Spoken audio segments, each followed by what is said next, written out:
भारतीय इतिहास में किसानों के सबसे बड़े नेता और पूर्व प्रधानमंत्री श्री चरण सिंह को मोदी सरकार ने भारत रत्न से सम्मानित किया। दोस्तों, यह काम काफी पहले हो जानी चाहिए थी, पर नहीं हुई।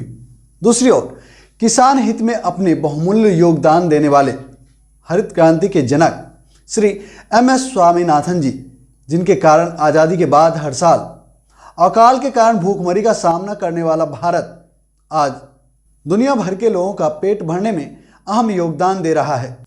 इन महानुभाव को भी भारत रत्न से मोदी सरकार ने सम्मानित करने का पवित्र कार्य किया है।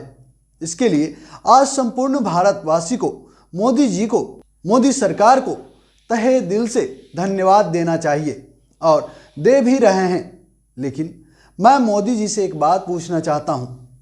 आदरणीय प्रधानमंत्री जी, क्या आप बता सकते हैं कि चाहे चौधरी चरण सिंह की बात करूं या फिर स्वामीनाथन जी की, दोनों का जीवन किसान के बिना अधूरा था।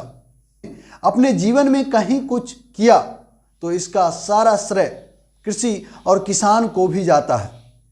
ऐसे में श्रीमान मोदी जी, उसी किसान की बात कर रहा हूं जो स्वामीनाथन आयोग की सिफारिश को लागू करवाने के लिए पिछले 8-9 सालों से आपसे निवेदन कर रहे हैं। और आप क्या कर रहे हैं? उनकी राह में कांटे बिछा रहे हैं। और अगर दिल्ली पहुंच भी गए तो आपके गुंडे उनको बदनाम करने के लिए हर नीचता को पार कर जाते हैं। और तो और पूर्व प्रधानमंत्री श्री चरण सिंह और हरित क्रांति के जनक श्री स्वामीनाथन जी के प्यारे किसानों को, जो आज भी देश का पेट भरते हैं, और उन्हें आप, जी हां, मैं बोलूंगा आज आपको जेल भेजना हो भेज देना।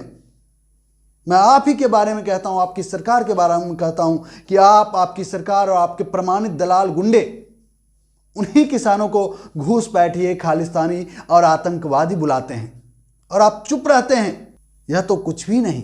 देश ने तो आपका 56 इंच का वह सीना भी देखा था ना, जिसके पत्थरों के पीछे आपने 600 से ज्यादा हमारे धरती पुत्रों के मौत के दर्द को छिपा लिया था। और आपने कहा था कि हमारी तपस्या में ही कमी रह गई कि हम आपको समझा नहीं सके। अरे सर, प्रधानमंत्री जी, समझना आपको था, क्योंकि गलत साबित आप हुए। आपको समझना चाहिए था। इसके बावजूद आप उन्हीं पर प्रश्न चिन्ह लगा दिए और हर हथकंडे को आपने अपनाया जिससे कि उन किसानों को बदनाम किया जा सके।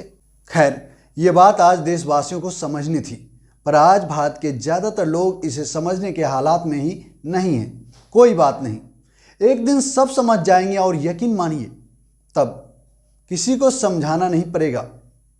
और अंत में मोदी जी, बड़ा आसान है ना भारतीयों को बेवकूफ़ बनाना। आपने किसानों के कल्याण के लिए कुछ कर तो नहीं सके, लेकिन जिन्होंने पूर्ववर्ती सरकारों के दौरान उसी कार्य को किया, देश का कल्याण किया, किसानों का कल्याण किया, देश की जनता का पेट भरा, बस उस कार्य के हीरो को आपने तिलक लगाकर अपने पक्ष में लामबंद कर लिया भारत के लोगों को।